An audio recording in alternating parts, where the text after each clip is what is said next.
Zero.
Is our cue. What's up, everybody?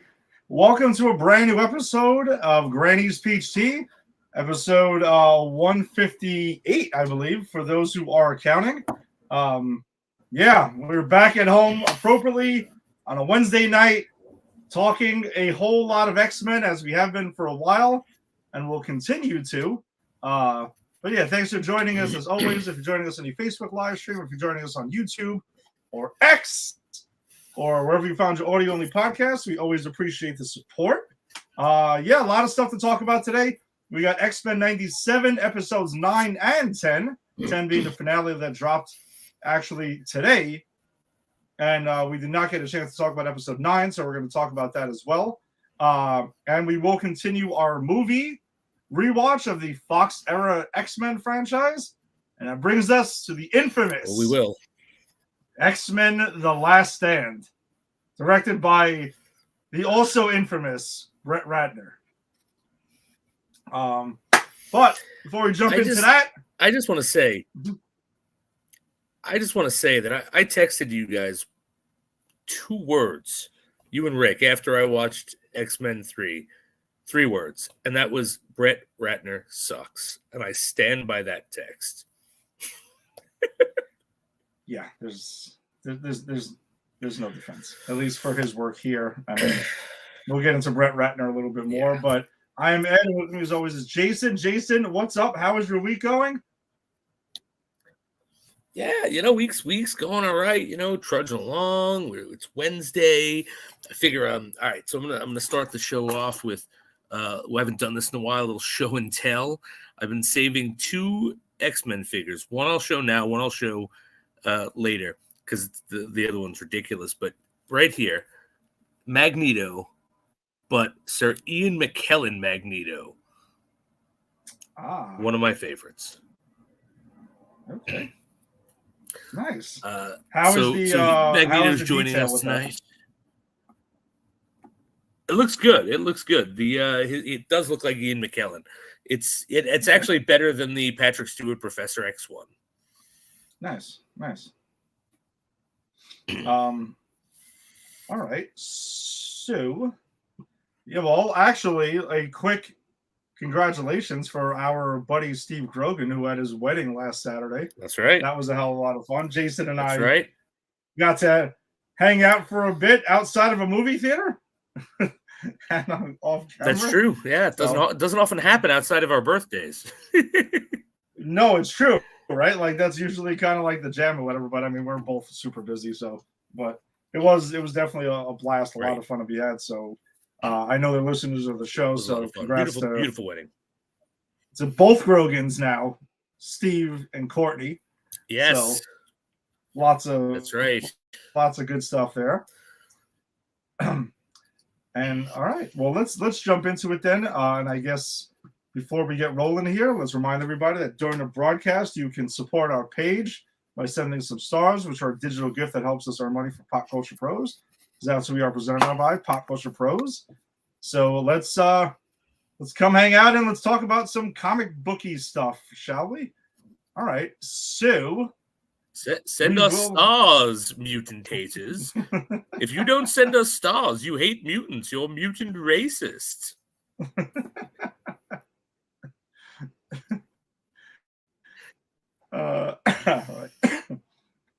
Ooh, choking to death right here. I'm gonna throw up the spoiler ticker across the bottom because when we get to episode 10, I'm not gonna want to stop after 9. So here you go. We're gonna talk about episode 9 from last week, and then 10. So if you haven't seen either one, or if you haven't seen the finale, or if you're caught up and just not the finale, you can listen for a little bit and then click it off after. But you have been warned. It's going down. We're going to be discussing X-Men 97, the final 2 episodes, spoilerifically. Everything. So there we go. All right, so let's rewind it back a week. I don't understand. Soup to nuts. No, I actually don't either. And I kind of meant to look that thing up, and I never do, and I just accept it, and I don't understand it. Yeah. Me neither. I'm in the same boat. That's weird. All right, let's rewind it back a week to episode 9, which kicks off with Magneto. You knew he meant business when he pulled out the OG suit, right? So after the last time we saw him, and he was in his drawers, and he decided it was enough, and blacked out the Earth. He bust out the suit, and he's like, you know something? People aren't gonna like me. We're gonna go back to the OG suit. And he raises Asteroid M, like, out of the fucking ocean. I mean, wow. I mean, Magneto was pissed. Yeah, he and rightfully so. Like, I couldn't help thinking this whole episode, like, I'm sorry, Charles, I'm actually on Team Magneto here. Like, they just tried a genocide, and you're still defending them?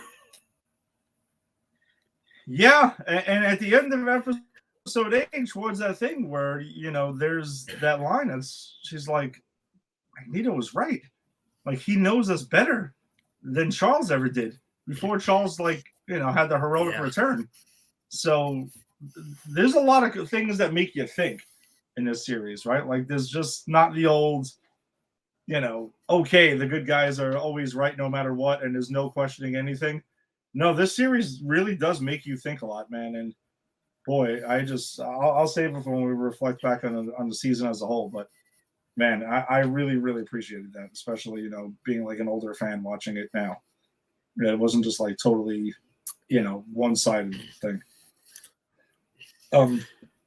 No, for sure.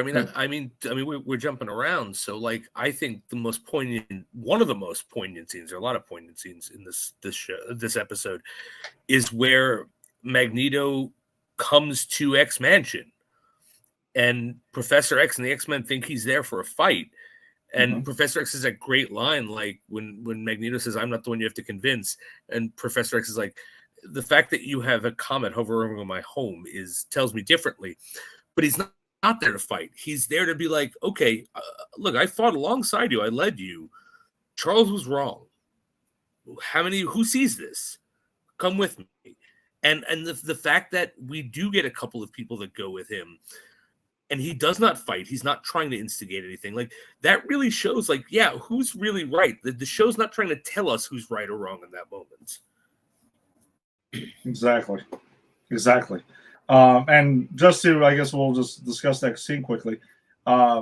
Rogue goes with Magneto again, and surprisingly, so does Sunspot. But when you kind of think about it, you're like, the reasoning he gives, like, my parents turned me over to the Prime Sentinels.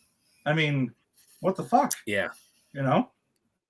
So what do I have here? Definitely clearly see like me. Yeah. But that's not enough. I mean, this guy is. I'll be honest with you. I've thought about this a lot. What side of the X-Men debate I'm on? Am I a Magneto or a Professor X? And in this moment, if I were in the X-Men, I would have joined Magneto. So I love the fact that, he gets real X-Men to join him. I mean, and I get it, Rogue, it's because she's angry about Gambit's death, and it's clearly like maybe this is the road of violence that we're going down. But I don't know, I really did enjoy watching that scene play out. Well, it's also interesting, right, that you bring that up. Is okay. I don't think that was outside my door. All right. So the thing is, the two X-Men that do choose to join Magneto are both X-Men at this time fueled by rage, like you mentioned.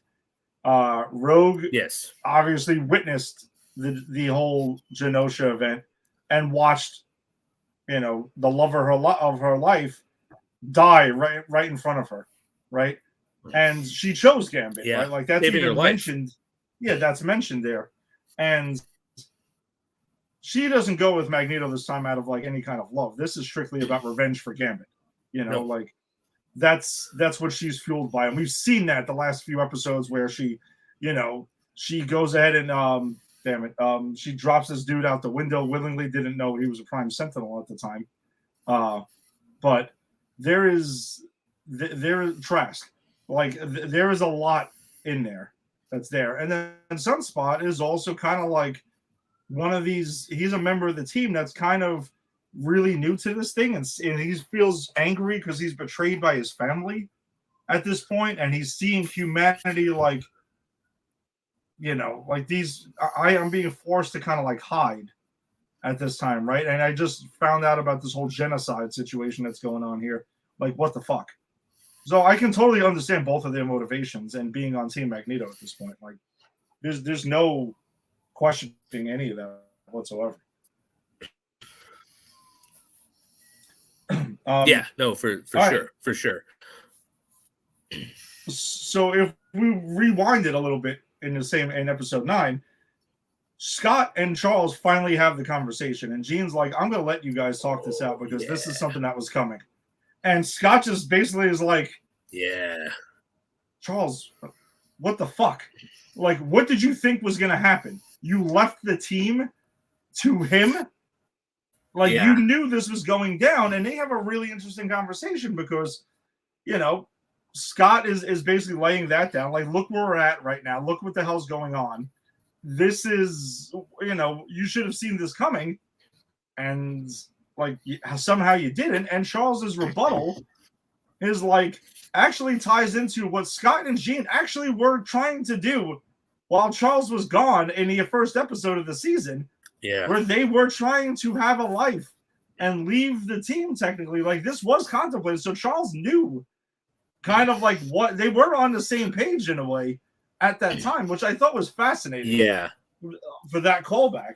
I really enjoyed that callback. And I also thought it was I loved the fact when Charles explains it, you get it, but Scott just goes, well, that should have been my choice. You should have given me the choice. And the fact is, when they had the choice, they came back. And then Scott, because that's what happens in the first episode. And then Scott has that, like, this is probably Cyclops' best moment of the season, where he's like, if I went with Nate, whether I was with the X-Men or not, I'd still have to send Nate into the future. I'd still be called back here to save the world. I always end up back here. There's no way around it. And I mean, wow, like I lost track of the fact I was watching a cartoon at that point. I was getting shivers because it was a real tense conversation between mentor and mentee and leader and leader. And there was just so much character stuff going on there. And the fact that it ends with Charles going, well, you know what? I always end up here too. And he tries to give him a handshake and Scott snubs him. I was like, wow, that was powerful. Yeah, like you said, there's a lot of times while I'm watching this that I forget I'm watching an animated show. Like this series just, and we don't, and again, not knocking animated series at all, because we cover our share of them on the show, and we've done that, but just, I think it speaks volumes to the writing of this show and like understanding the source material and just writing a damn good show, even if you have never opened up an X-Men comic in your life. Like, you should just appreciate what the hell you're getting right now with this. All right, so you're right. He mentioned Scott mentioned that they'll always return, and that was it. So, kind of like it was inevitable. Like, we were just it doesn't matter. You should have just given us the choice and left it to me in there. But now we're in this fucking pickle now kind of because of the of you not giving us a choice. So, but then we get I wanted to discuss this. Go ahead, I did want to discuss this. Like, can we really say that this is Magneto's fault? Like, yes, Magneto did bring down the lights and Earth and everything, but whether Magneto was head of the X-Men or not, these guys would have tried. Bastion would have been there trying to do the genocide, and Magneto likely would have had the same reaction. So, like, I don't know, to blame Charles or say things would have been different if Scott was in charge, or even to blame Magneto, I think is really unfair. Because, again, imagine that there was a attempted genocide on middle-aged men with glasses. Of course you'd fucking fight back if you survived. It's like, of course. So I don't know. I think it's unfair to lay. I think it's unfair to lay it like it's Magneto did this and it's Charles's fault. Like, no, this is all Bastion. Well, I'm not saying that I believe this. I'm saying that this is Scott's point of view. Like, I'm just explaining. Oh no, I know. My own. Yeah.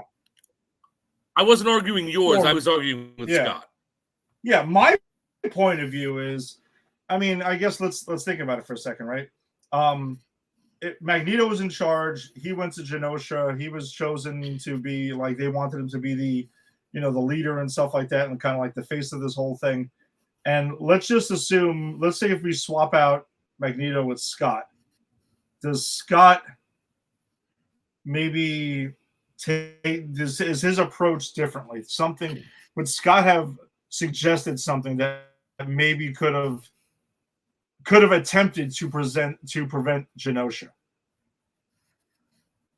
Right? Because we know Bastion. I don't think they would have asked Scott to be the face. Okay. All right.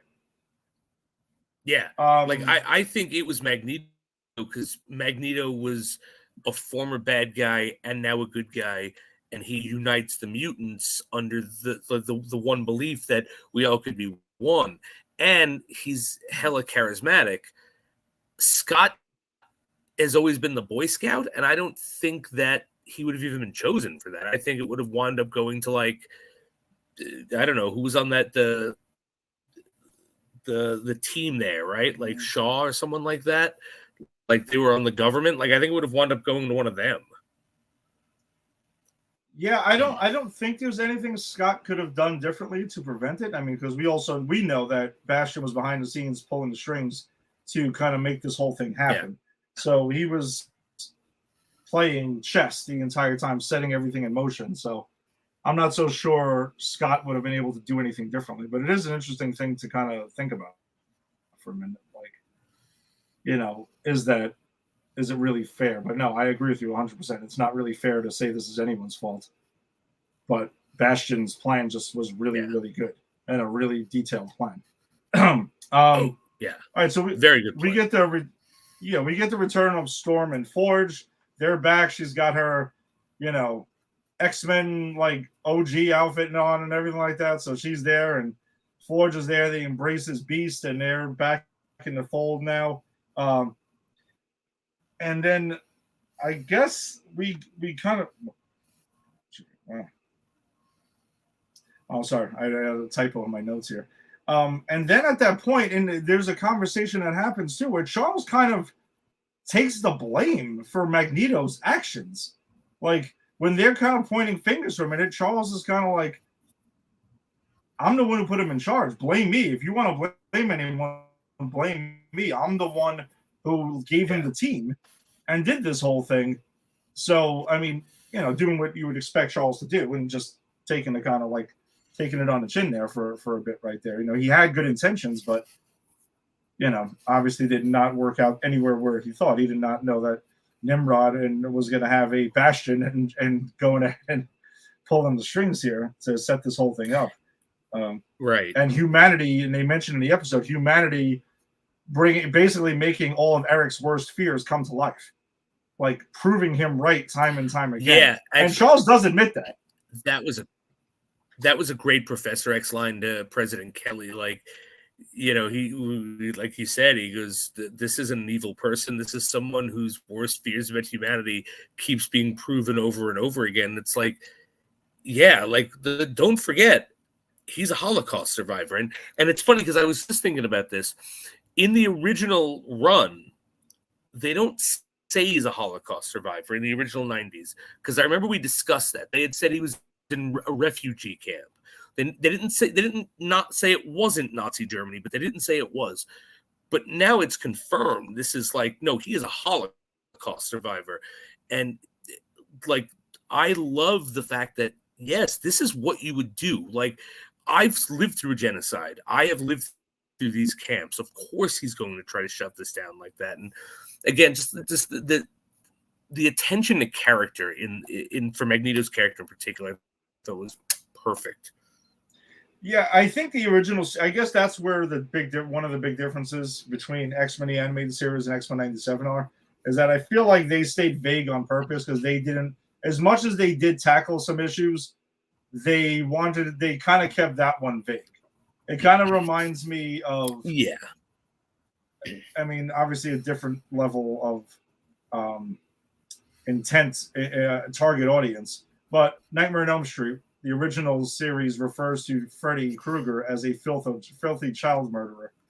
And then the reboot went full on, no, he's a child molester and he kills kids. So we're just going to say the words and that's it. We're not going to keep it vague.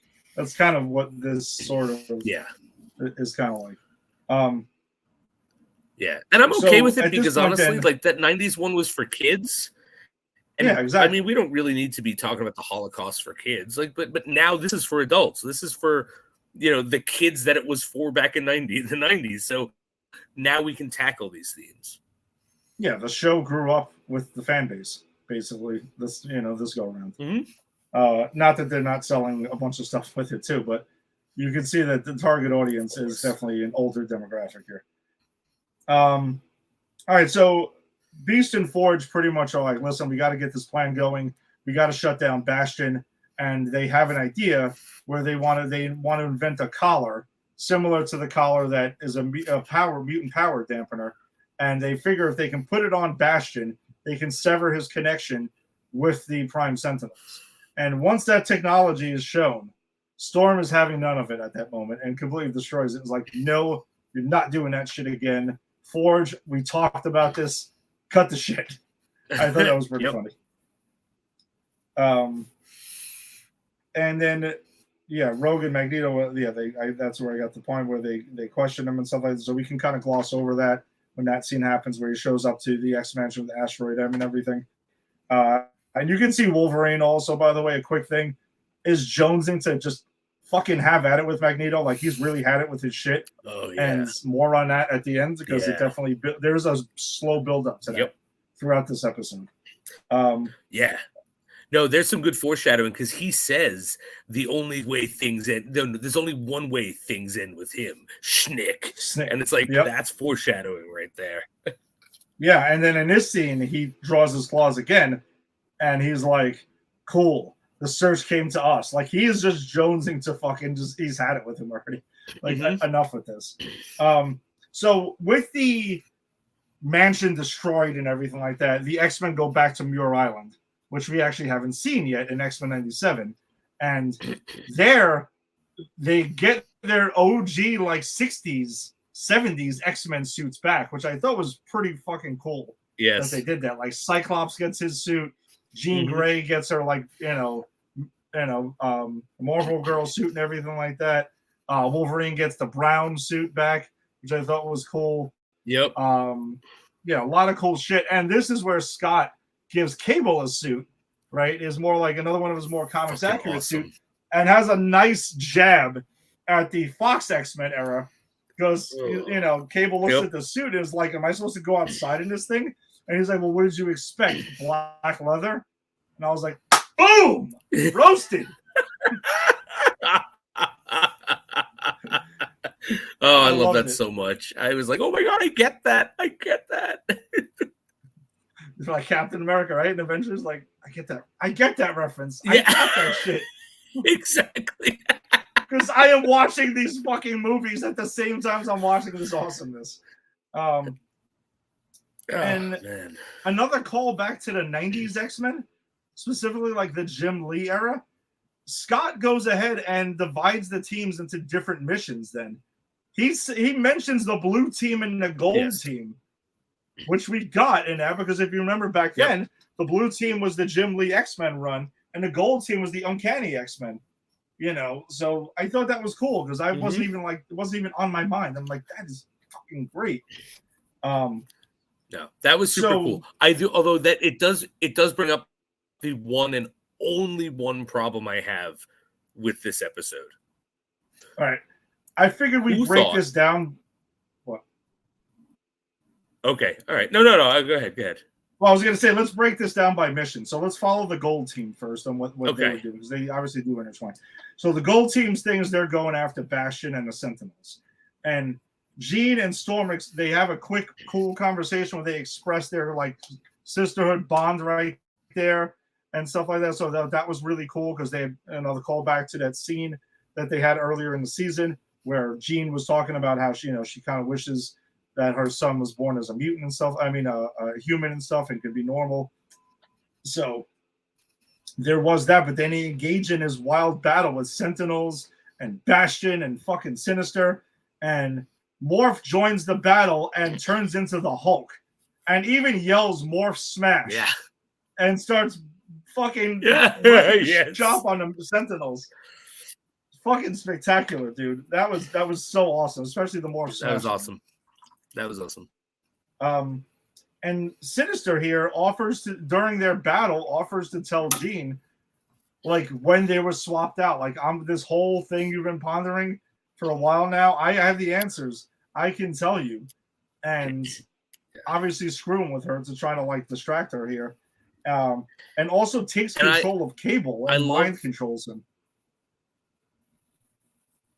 Yeah, no, and I love that scene when he tries to tempt Jean because he is so sure of himself. He's like, "Hey, just join me and I'll tell you what you want to know if you're nice to me." And she's like, "I don't care." Whap right in the fucking stomach. Like that was just, I love that. Like he really thought he had her, and she's like, "No chance." Yeah, and she even says to him, like, Madeline and I fight together in this one. Like totally like, hey, listen, we're at this moment, we're past that shit. We need to go. But him taking control of Cable and having Cable fight Jean, I thought was pretty awesome too, because they have this like pretty cool battle as well. That was pretty awesome. And then if we jump over to Blue Team, their whole thing is they're going to go ahead. They have some Shi'ar technology. That's why they went back to Muir as well.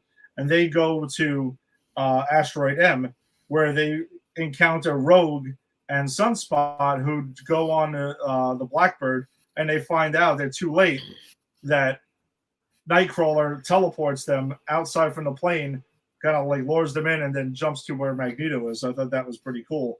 And Rogue has a moment where she stops Logan. Again, another foreshadowing moment. And it's like, you're on timeout, sugar. Like you're playing to kill. So just reinforcing, like, Logan's not fucking around. He really wants to kill Magneto this time. Like he's done, man. He does. But I'm going to say this. This is my one and only problem is, who the fuck thought it would be a good idea in the X-Men to send the man with metal bones against the master of magnetism? Like, I mean, not a good move. No, it's not a good move. But I mean, I guess technically they would have to leave Logan home every time they're going to fight Magneto. But here, like we have two missions. There is go kill Bastion, and there is go after Magneto, and only one of those bad guys could render Logan absolutely useless. Mm-hmm. Like, why choose to send him there? Like, when Magneto shows up and it's like, all right, all hands on deck, Logan, you got to deal with that shit. Magneto is the primary target, but when you got two primary targets, I don't really understand the logic of sending Metal Man after Magneto. Yeah, I don't disagree with you at all. I don't know. Maybe maybe there was an off-screen conversation where he was just they saw how bloodthirsty he was to kill Magneto and was like, I guess we gotta kind of like see if we can get him close enough. I don't know. Maybe we'll just And don't get me wrong, we will hand wave that one. It's right. It's so small and stupid, and it's literally my only ding of the entire season. So like, I just needed to get it out there, but that's it. It's still great. We get some Sunspot versus Jubilee action here, which I thought was pretty cool. That little Nice quick stuff. thing was kind of reminiscent of Civil War with Hawkeye and Yes, freaking Black Widow, but it seems like one's pulling punches and the other one's not. no, I love that. I love him like Sunspot thinking he hurts her, and he's like, "Oh, Jubilee, I'm so sorry." And then she starts firing at him, and he's still like, and he's running, going, "I said I'm sorry. I said I'm sorry." Yeah. I thought that was super cute. And then another cool moment where Charles is going ahead and kind of giving one of his speeches there, or like trying to talk Magneto down, and he fucking takes a piece of metal, and even says, like, "This is something I've been waiting to tell you for years, Charles. Shut up." And like it puts this metal thing over his mouth so he can't do anything about it. But like Logan goes in and knocks off his helmet though during this battle, and Charles tells him like, "Listen, you either stand down or I'm just gonna take over. I'm hijacking your mind, and that's it." And he does temporarily hijack his mind, and Scott is the one who stops it because he's talking to Jean through their connection and says Gold Team needs more time. And Magneto ends up kind of like, getting his helmet back and stuff like that. And he takes his helmet and puts it on Charles to kind of block him in that way, which I thought was pretty cool. And then we get the big moment of the last episode of this episode, which ends on a crazy cliffhanger where Logan stabs Magneto at that point. So just like he's in the back through the chest. Yeah. He really does it. Like he dripping does off like it was like something out of an anime. Yeah. Yeah. Which we never see, obviously, with Logan stabbing anybody, but there's assumed stabbings that go on, but we never saw it like that graphic. And then Magneto just basically yells out, like, this is going to end. Like, this finally is coming to an end. And he rips Logan's skeleton, his adamantium skeleton out of him. And it goes into slow motion, a la like it happens in the comics, which I thought was cool. But that's the end of the episode. It abruptly fucking ends right there. That was messed up, man. That was a messed up way to end that episode. And I want to point out, we don't see Wolverine again after this. No, he's in bed. He's in a hospital bed. He is on life support. Yeah. That's it. Yeah. Yeah. So that's totally wild that like you take out the super popular X-Men, you take them right out of commission. But I think it's super cool because, I mean, they're going to explore the bone claws, which I fell off after that. Like, I never really read any of the books where after he got his adamantium taken out. So this is going to be new territory for me next season.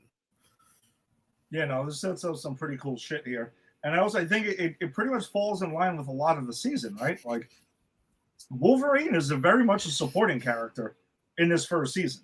Like, in the original run we saw, he was front and center for a lot of episodes and stuff like that. And, he obviously was, like, the X-Man. And in this, it's almost like a less is more with Wolverine in a lot of this episode, a lot of the season. Because it doesn't feel like he's absent. But when you technically add up his screen time, there's not a ton of it. But yet still so effective every time he is, involved. So I think that's pretty cool. I think maybe, just maybe, a possibility that Kevin Feige sees how well this works.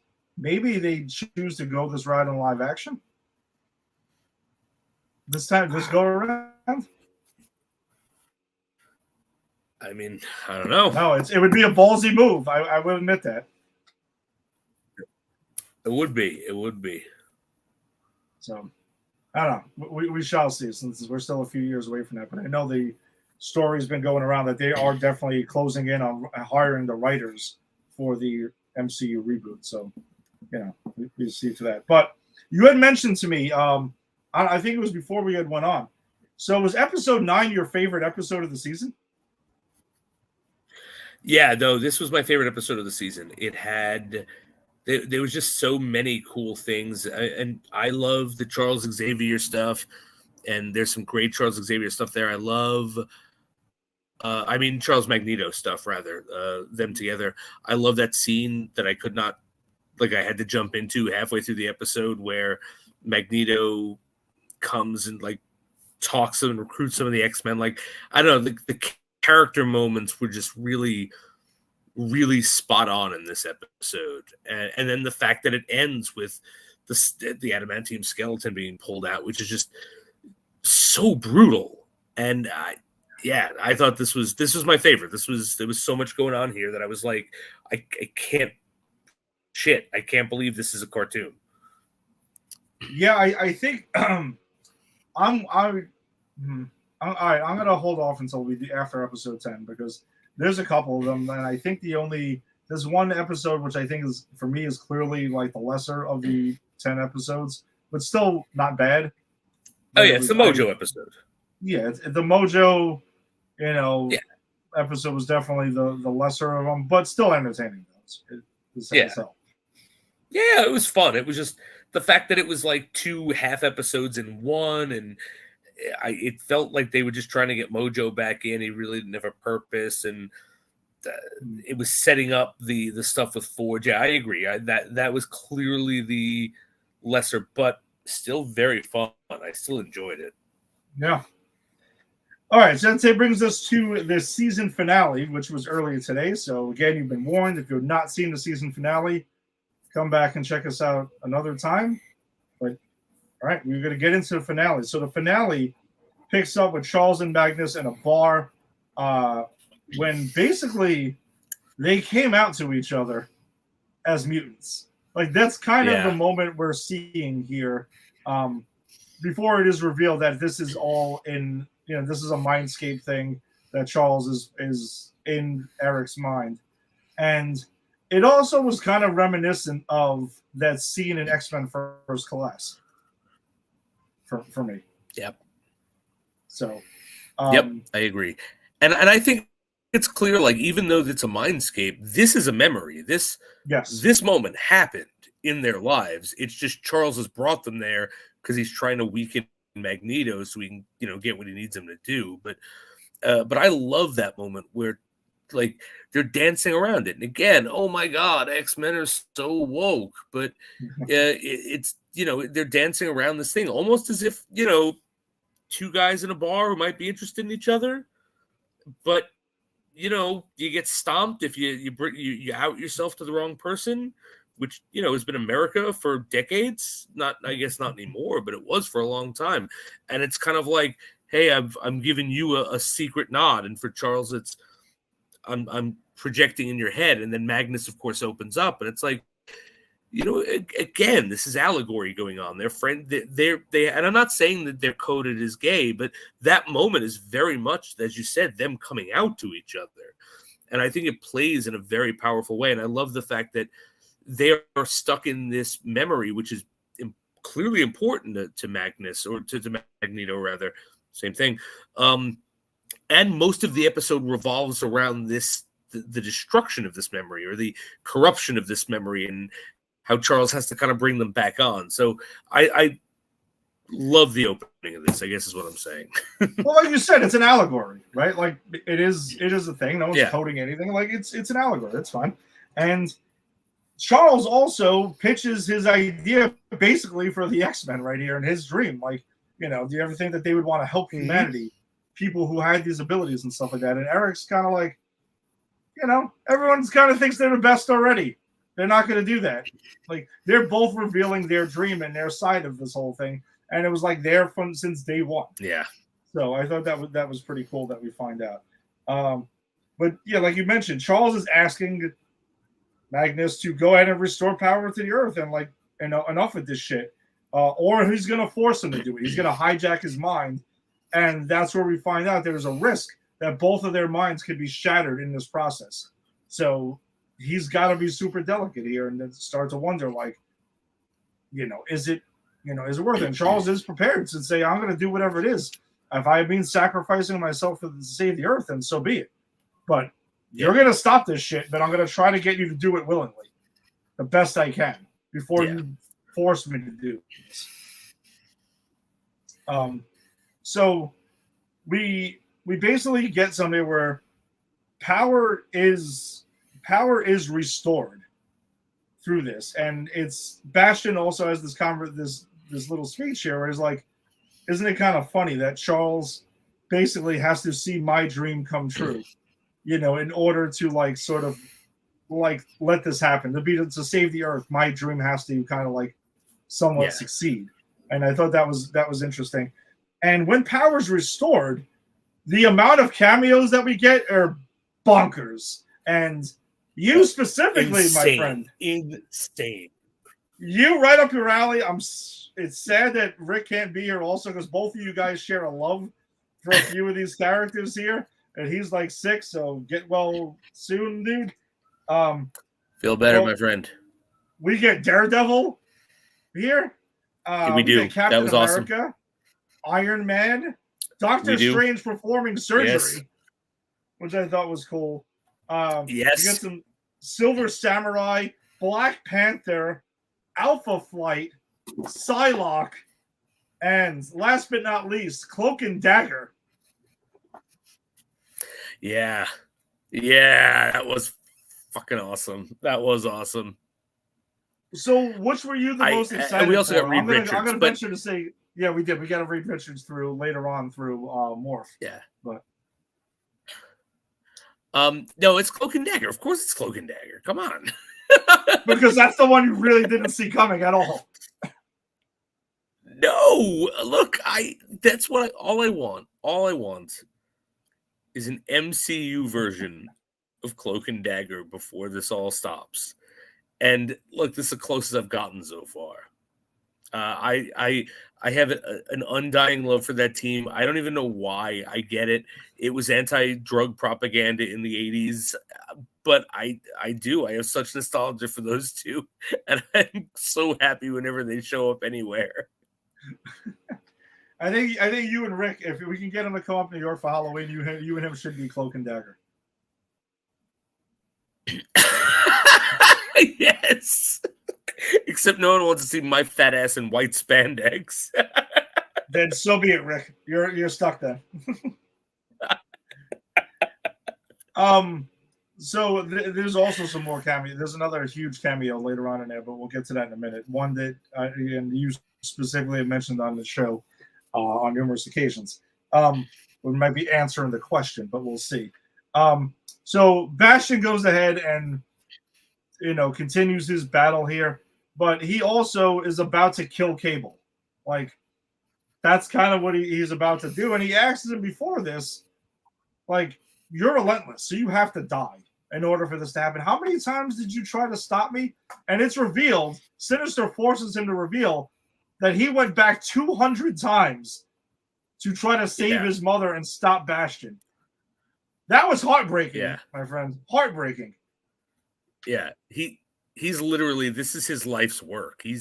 This is his fucking Groundhog Day. He just keeps going back and back and back and watching his mother die. Yeah, it's really fucked up. It really is. And then the motherly love, though, does come back to save the day, because out of Jean's desperation to save her son, whether it is technically her son or Madeline Pryor, it doesn't matter, because they basically like, hey, we're one and the same now. The Phoenix Force returns to temporarily stop Bastion, which I thought was crazy. They pulled that one out. I didn't see that one coming at all. And what she does to Sinister, stripping him of all the mutant DNA he's stolen over the years to maintain his form, to make him basically like shit. What the hell's the dude from Lord of the Rings? Oh, Gollum. Gollum. That's kind of who Sinister ends up looking like at the end of this battle. Yes, absolutely. I love that, and it's his vanity, right? Like, and he asks Morph, "What do I look like?" And Morphs it and goes, "Same to me." And he just goes, and this is the last we see of Sinister. Ah! Yes. My precious DNA. Ah! Yes. Yeah. I'm sure not the last we'll see of Sinister, but they might give him a break a little bit. No, Um, no. It's but the last we've seen it. We'll see of him in this season. yeah, but Bastion goes ahead and also does something pretty fucked up here, where once he gets back up, he rips off Cable's fucking arm, which is not like Winter Soldier type stuff.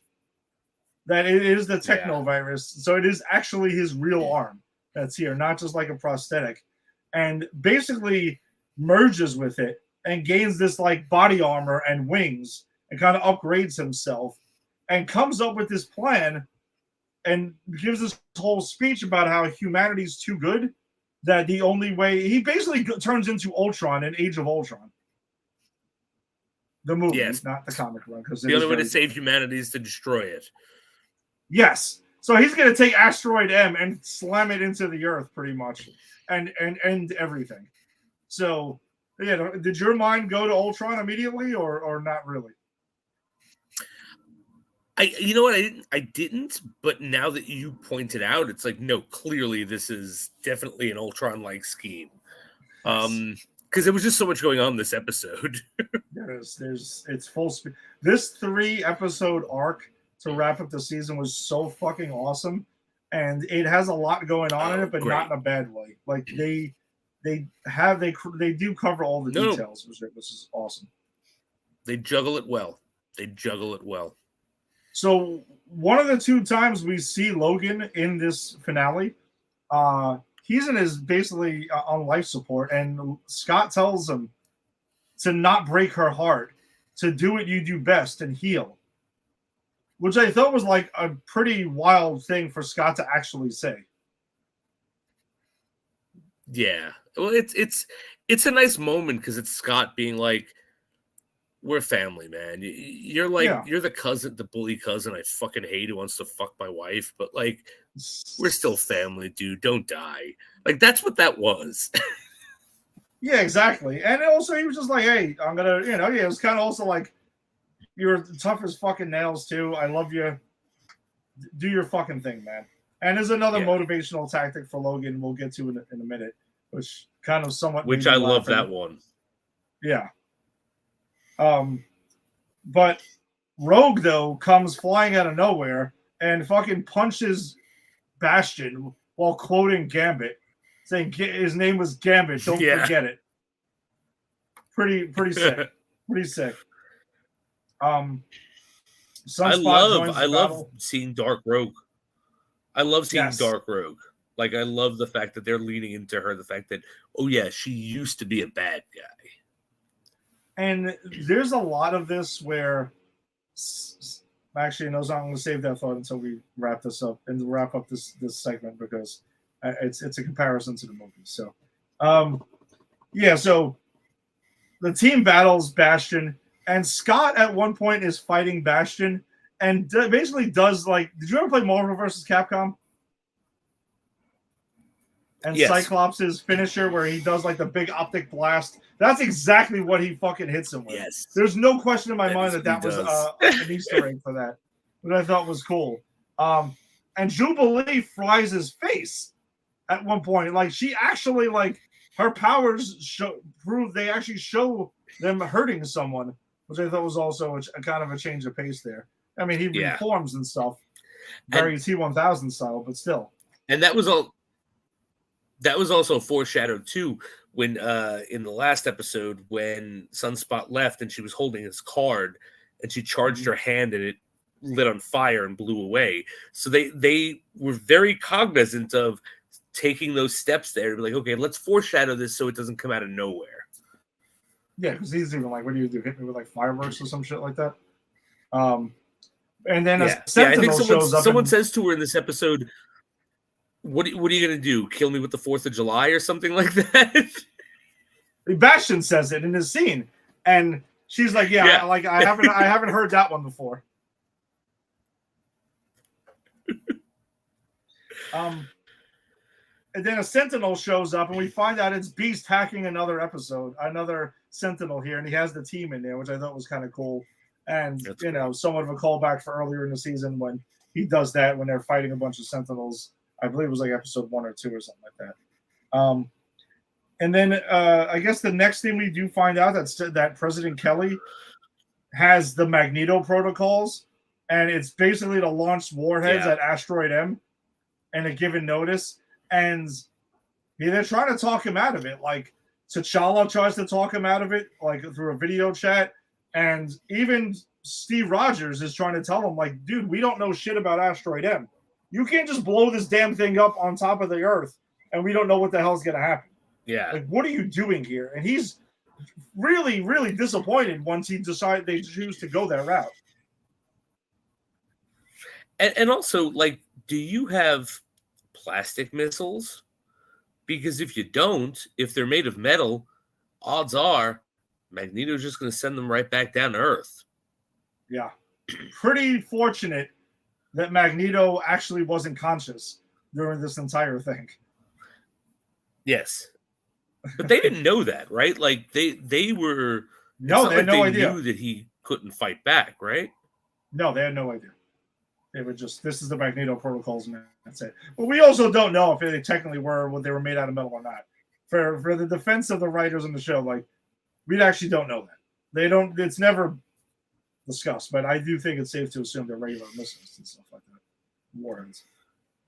Yeah, I mean, I don't think plastic missiles would work. Like, I don't think non-metal missiles would go anywhere. Could be comic book They'd science. melt. Who the hell knows? All right, fair enough. Yeah, no, it's vibranium plastic. It's adamantium or plastic adamantium. Who the fuck knows? That's right. Whatever.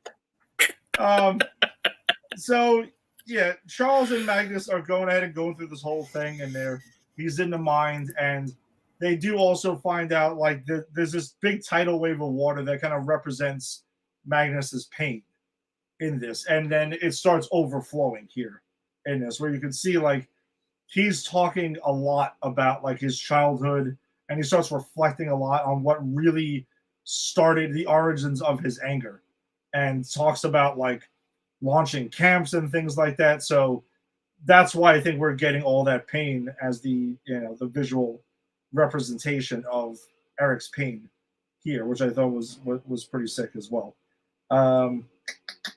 And yeah, so Scott and the team are battling Bastion, and Scott chooses to call off the team because it's Nightcrawler that says that Bastion is the future incarnate. Like, he is it now. And Scott has a pretty cool line where he's like, we're going to stop what we're doing. And Rogue is like, no, we're not going to give up. He's like, no, we're going to do right now what we've been telling everyone else to do, to embrace the future. And they choose not to kill Bastion, but to kind of sympathize with him, saying, yo, Charles went to your mother trying to get you. You could have been in like an OG X-Men. You would have been with us if not for this whole kind of like, sort of your mother's kind of like misunderstanding with this whole thing, which I thought was pretty fascinating. And Bastion even like pushes back, like, no, it was to protect me. Like, what the hell are you guys talking about? So, yeah. And I actually love the line too, that happens just a little before that when Bastion goes, it's funny, had the professor accepted me, I might be tied up, waiting for death with the rest of you. I guess fate had my back even then. I thought that was a really cool, like, way of looking at it, a villain way of looking at it. Yeah, Magneto and Bastion, at some points, you can really see their point of view in a lot of this, which most well-written villains you can. They're not just, muscle, like mustache twirling villains here. They do kind of have some points. Right. And because even Bastion says, like, I didn't ask to be born like this. I didn't ask to be born with this technology. Like, I never wanted this, but it's who I am. And I think that's very interesting too, because it's like it feeds into what Scott's saying. Like, yeah, like mutants, we didn't ask for this. It's how we were born. and now we have to kind of parlay with him because that's what we were asking other people to do. And again, really sums up beautifully the themes of the X-Men in general. Agreed. Fully agreed. And then the team basically is like, listen, we're going to work together. We're going to do all our stuff. Like, the odds are not in our favor.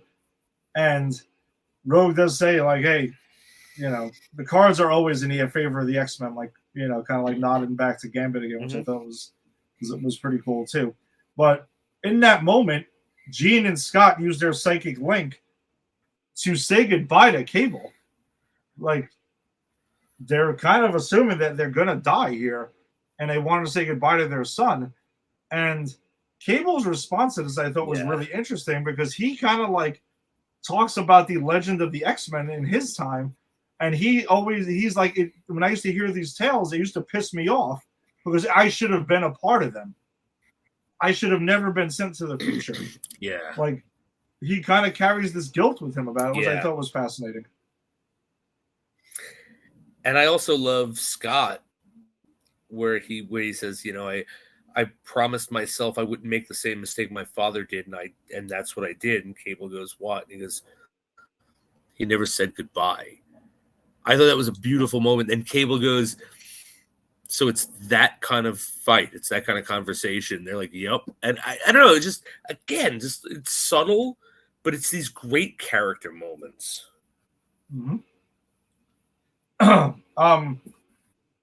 So while this is all going down, it's on a newscast and stuff like that. And in front of a TV in the street, we see Peter Parker and MJ from the 90s Spider-Man clearly there because he has the shirt on. Yes.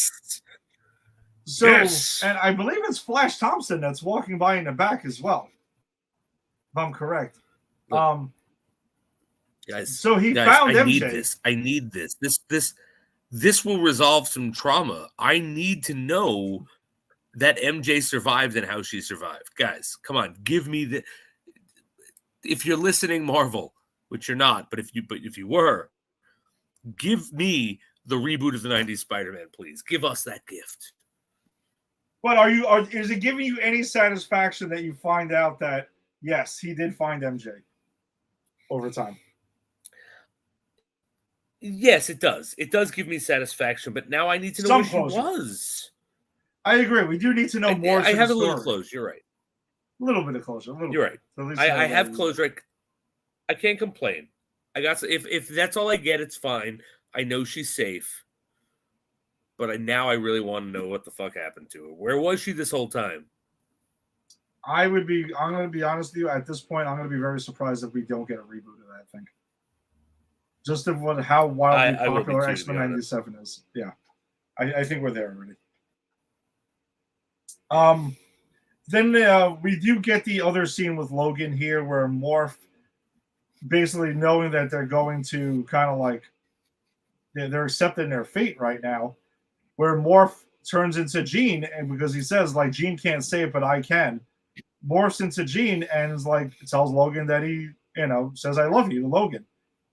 And I thought that was interesting here, and I do wonder if that's what leaked, and people kept thinking that there was going to be some, or not people, a certain type of fan was running with this wild leak that Morph and Logan were going to be in some sort of relationship. Was this it? Did this one scene leak here, and they kind of just made up their own conclusion?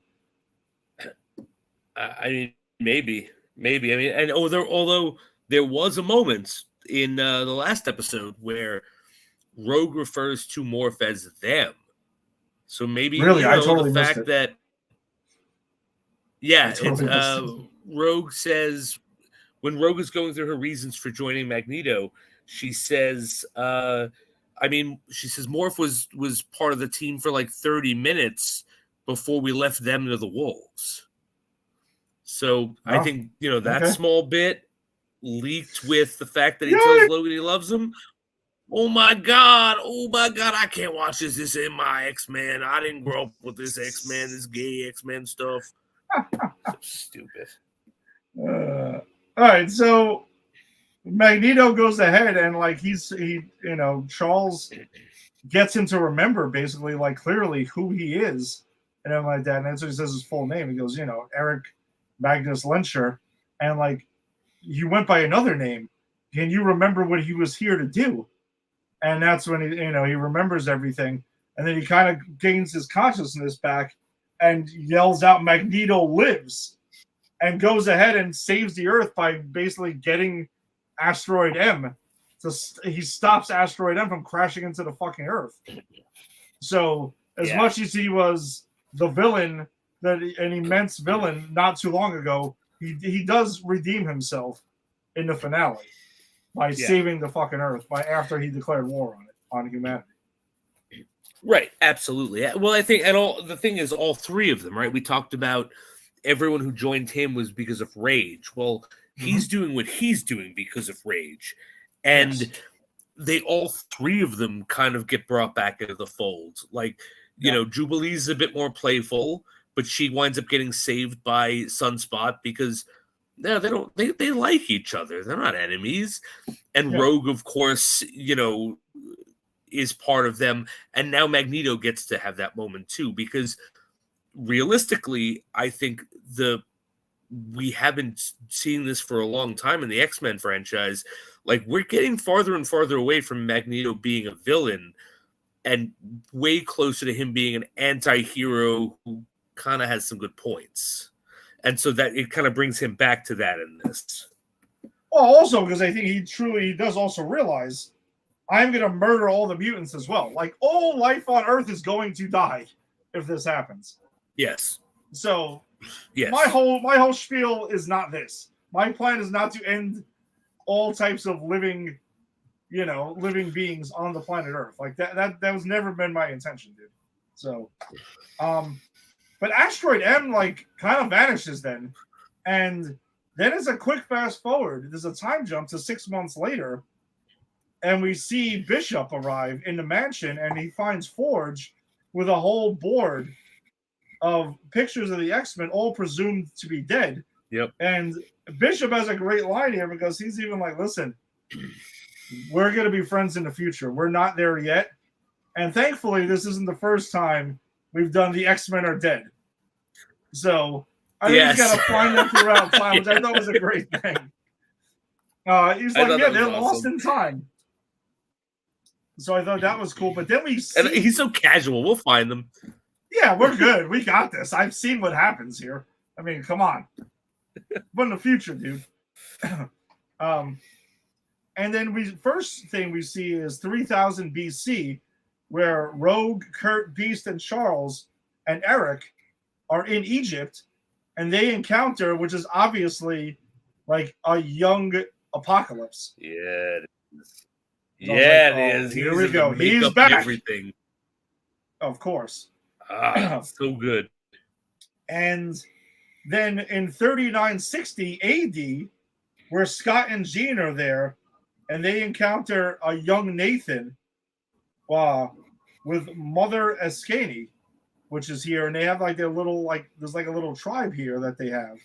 And so I thought that was fascinating. So we see some were thrown into the future, some were thrown into the past, and like you and Rick mentioned on our group text, Beast's last line of the season is "Oh dear."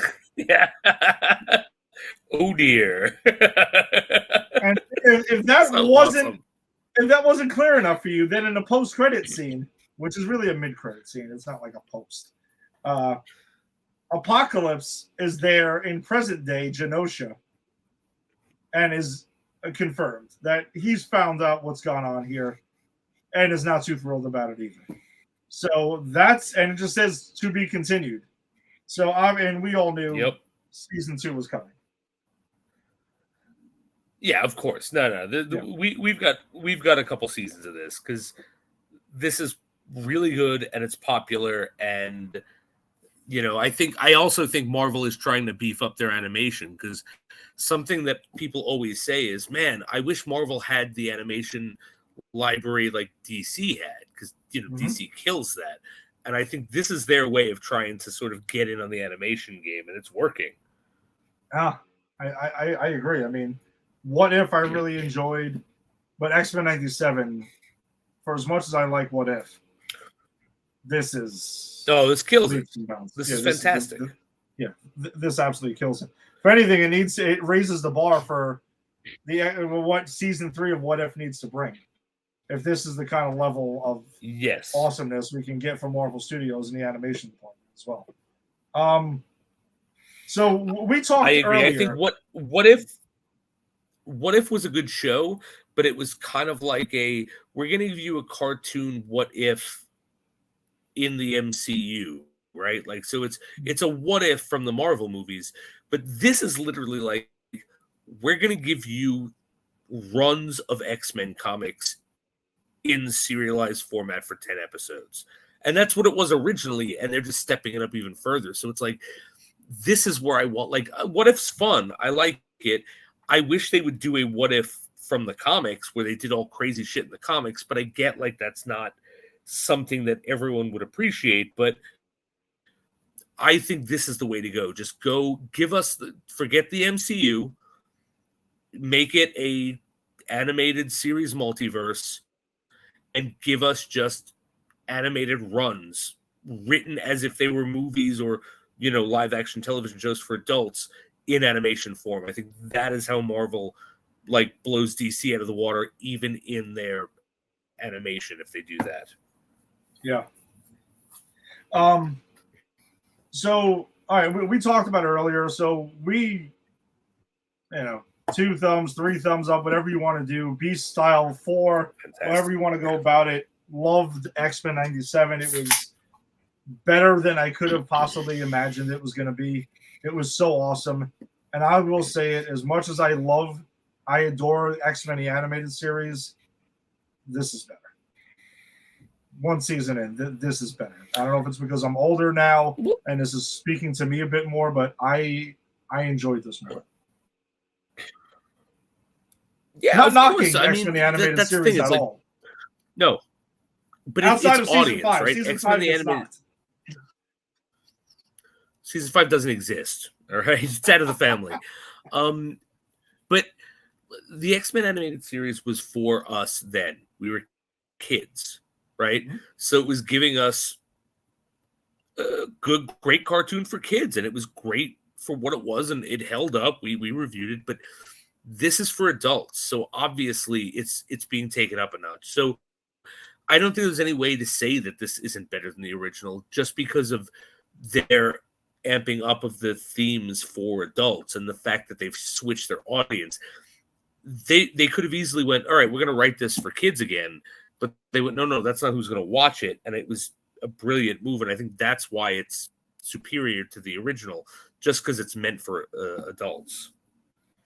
Yeah, so it's interesting what you said. Yeah, you're right. So the demographic, I guess, changed, but the audience technically is the same, right? Like they're targeting the same individuals. Yes, exactly. Us. But the demographic there. But excuse me, I think if you wanted to make one for kids, you could do a separate X-Men, and it wouldn't be X-Men 97. Sure. It would just be like X-Men, whatever the hell you want to call it, and you can gear it towards honestly kids. It would probably be like the Spidey and his Amazing Friends, like X-Men and the Amazing Friends or something like that. Yeah, sure. Because that's what we do now, right? We go really super kiddie or like animated for adults. We don't really go for that teenage demographic anymore. They get lost in the shuffle a little bit right now, which is kind of interesting. Yeah, which it really is interesting, because that's originally what this was for, right? Kids and teenagers. Yeah, no, it's true. Yeah, because teenagers these days, I mean, if they decided to go back and watch X-Men the animated series, they can appreciate what we're getting here. Or I just wonder, because my wife didn't watch that, like she doesn't recall X-Men the animated series. I mean, she saw me watching it and we were covering it, but she's actually been all in on X-Men 97, and she's loving it. She's loved every episode in, so she's fully engaged in this. But she also likes the characters. And I keep telling her, this is the best adaptation of the X-Men outside of, obviously, the comics. Like, this is it right here. There's no question about it. Yeah. At least currently. I agree. And to be honest with you, I think the MCU stuff is going to be good. But I still think this is going to be a better adaptation of the comics because, as I've said before, it's like I think the perfect format for adapting serialized comics is a serialized animation show. Like, I think it's hard to capture a comic book in a movie. So I think this is going to be as good as it's going to get for a while, even if the other stuff is good, which I'm sure it will be. Yeah, and I mean, ironically, this little, reboot of the X-Men 90s animated series has raised the bar for the MCU now. For their X-Men to come in, the bar's been raised, my friends. Like, stakes are up now. Yes. Like, so you're gonna really have to bring it. So, yeah, excited to see that. Bummed out that this is it, man. That we're not gonna get this until next year, season 2. So I know they're wrapping up production of it. So it sucks. That's the one shitty part about living in a streaming world. Like, it used to be, when I was a kid, in my day, you young whippersnappers, you understand, in my day, there used to be 22 episodes of a show, and it would drop throughout the year. And then you had 2 months off, and you were guaranteed another season. Now it's like, whenever we get to it, we'll get to it. It's 10 episodes. Shut up and watch it. We'll get to it in a couple of years. It sucks now living in the streaming world. But in a positive thing, I think it was the voice actress that does Rogue's voice. She just said she was wrapping up her work. So hopefully it's not too far away. I thought I saw that it was like early next year that we're supposed to be getting it. It might be around the same time. So okay, I could live with that. Okay, that's not so bad. I just wanted to say, get off my lawn. All right. So on to another X-Men thing that we are talking about since we're wall-to-wall X-Men. We're doing our countdown to Deadpool and Wolverine. That drops in late July. So obviously the way we roll is we go ahead and cover the movies leading up to it. And we are at X-Men The Last Stand. From 2006, another pre-MCU X-Men movie, Marvel movie that dropped. And this one, directed by Brett Ratner, taking over for Bryan Singer, because Bryan Singer had other things on his mind at that time, and that was called Superman Returns. That mediocre Superman movie. So he reached out to his buddy, Brett Ratner, was like, please take over this movie for me, because I got a pretty cool franchise going, and I'm just going to go jump to another. Please come and ruin this franchise, please.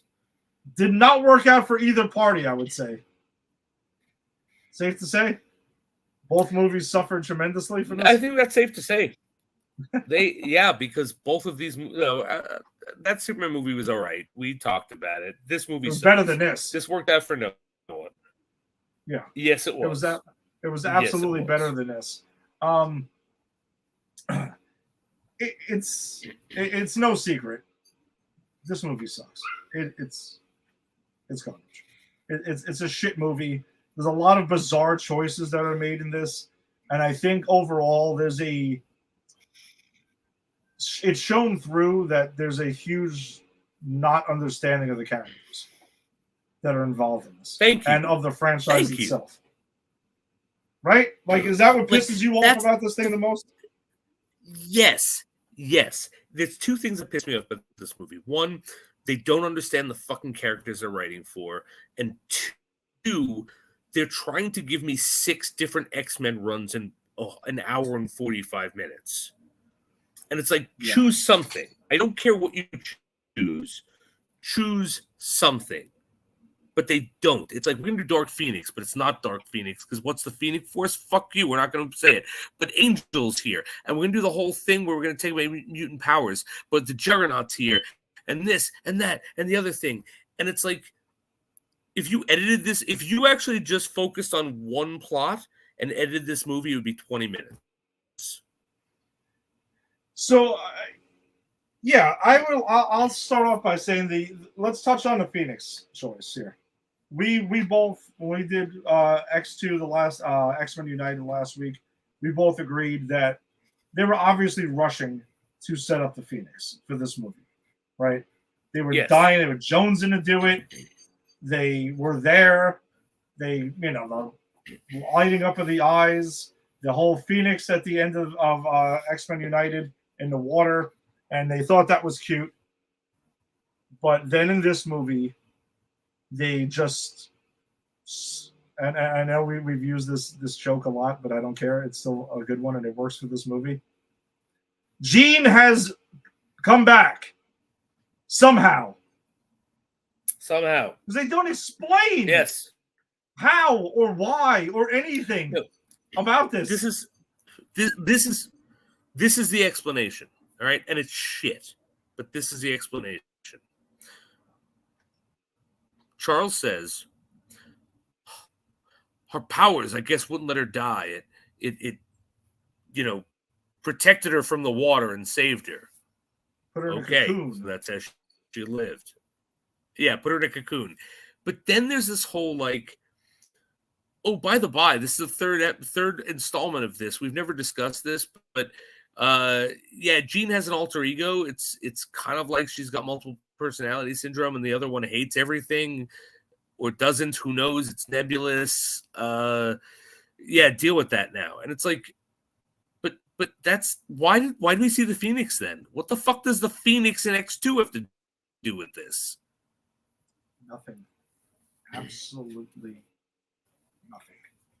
And the Phoenix, she comes back to life because Scott randomly goes to Alkaline Lake and shoots an optic blast in the water, and it causes a whirlpool basically to form, and she just comes out of there, and that's it.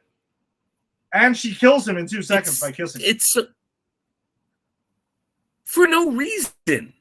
Yes. For no reason other than James Marsden had a prior engagement in another movie called Superman Returns. Yeah, right. I don't want to call that out, but yes. Fucking garbage. It made no sense. And she's psychically calling to him. So it's okay, so your alter ego that has all that is the unchecked power that Charles has been forcing upon you to check your own power.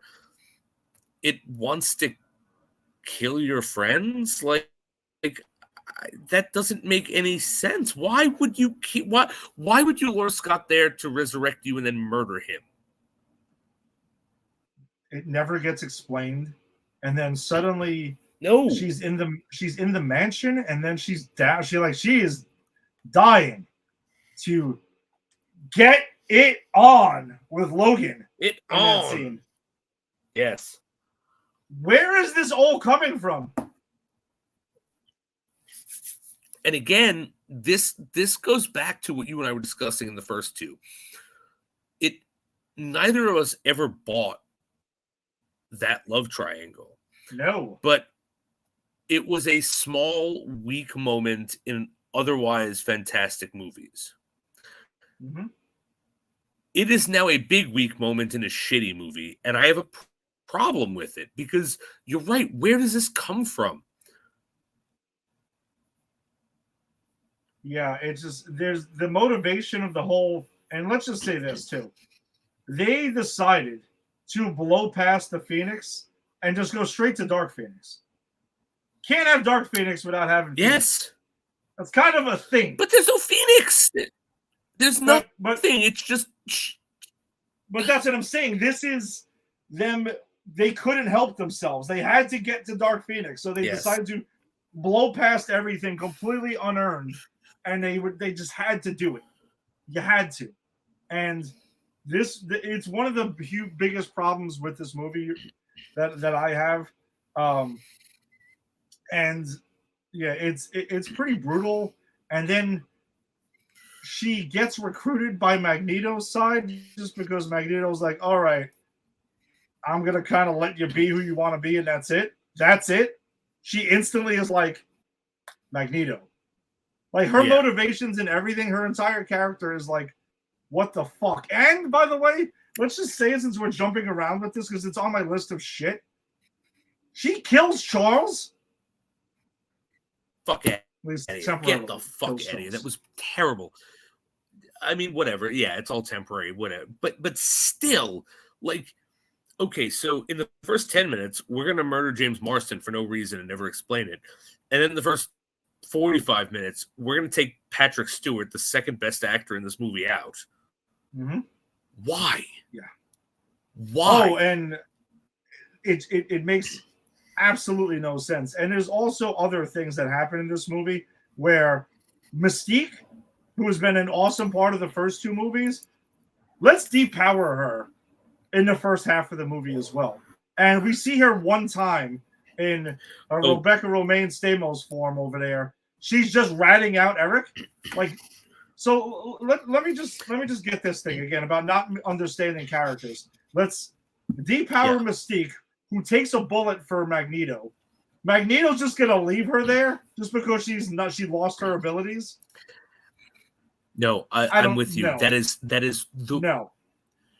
I've talked about what a huge Magneto fan I am. That flies in the face of everything fucking Magneto stands for, because literally he is for mutant kind, right? It doesn't matter, like, and he's pissed at her trying to take away people's mutant powers. She takes the bullet for him, as you said, and he just leaves it and goes, "Sorry, you're no longer one of us." And it's like, no, he'd be doubly pissed because because he looks at it as a violation, and it is a violation, right? I am violating who you are by taking a part of you, right? One can say it's an allegory for rape almost, right? Like, I am taking a part of you against your will. So this movie would have us posit that Magneto is someone who goes, "Oh, you've been raped, so you're no longer my kind of girl. Get out of here." And it's like, but that's not who he is. He is all for mutant kind. He would be doubly pissed off that you took away a mutant's powers, especially fucking Mystique in these movies, who is his right-hand person. It makes no sense except to set up how they get him in the end. Whereas, woman scorned. Hey, women are evil. Yeah, and so while we're on it, I know we're jumping around a lot, but I guess, whatever. If you've seen this movie, but we're kind of just going through like certain through lines through this movie that like really pissed us off. Magneto, again, let's talk about him a little further. Not understanding him at the end of the movie, before the final battle, he sends a bunch of mutants to take the shots for them, more bullets for them. Really? Because he doesn't give a shit that mutants are losing their powers. That's his entire motivation in this fucking movie. Why is he doing that? Thank you. That's he says something to Pyro like, "Oh, this is why in chess the pawns go first." What? No, it was so. I'm so glad, because those are the two things that pissed me off the most about this movie, and I'm so glad you brought them up, because like it'd be different if it was like, all right, some of us are going to lose our powers, and that sucks, but it's for the greater good. But that's not it. You're right. He's like, "Oh, this is why in chess the pawns go first." And it's like, but that's not Magneto. Like, Magneto doesn't want this shit to happen. And if it happens, he's not going to be happy about it or blasé about it. Like, he's going to honor. He's the kind of villain who goes, "Go sacrifice yourself, but I'm going to honor your sacrifice." He's not the kind of villain who goes, "Do what I say because fuck off." You know what I mean? And yeah, they do not understand Magneto in this movie at all. Yeah, it's just a complete misunderstanding of the character, and also with Mystique, and then Mystique's going to rat him out also as revenge. What are we going? Like, this movie's all over the fucking place. It's all over the place. And speaking of, and also, by the way, so that's how you're going to put an end to, let's just say right now, Cyclops gets done dirty by this. He's in the movie for less than 5 minutes.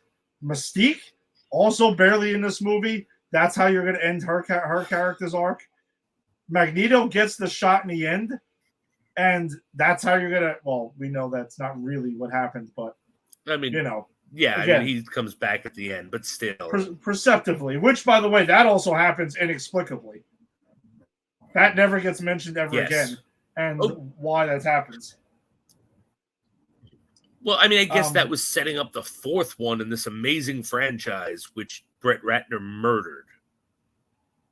Yes, because after this was X-Men Origins Wolverine, and then it's like, no, we're in the shitter now.